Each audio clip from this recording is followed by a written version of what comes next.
प्रधानमंत्री नरेंद्र मोदी आमर ओडिशार मुखिया मोहन माझी भाई आमर प्रधानमंत्री आमर राज्य सभापति मनमोहन भाई ये सब आउ कार्यकर्ता आज ये श्रेय संपूर्ण रूपे जाइए जो कथा ये हूँ लोक सरकार विकास अभिमुखी सरकार विकास कथा घरे घरे पहुंची नुआपड़ावासी जो प्रतिश्रुति नहीं विपुल परिमाण भोट आम विजय लाभ करूँ से तार झलक आम निश्चित भाव में देखिलु आउ जो कथा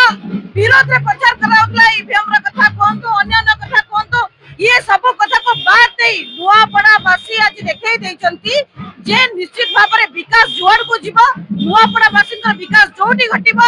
लोक से भोट देवे आउ महिला कथा कहतु युवपीढ़ी कथा कहतु नुआ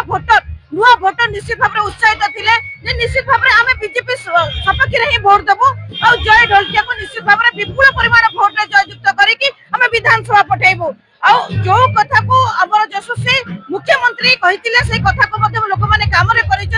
मोदी जो योजना गुड़िक घरे घरे पहुंची ये श्रेय यशस्वी प्रधानमंत्री पाखक जाइए नुआपड़ावासी श्रेय रही निश्चित भाव में जय ढोलकिया भाई आज जीतिଛନ୍ତି।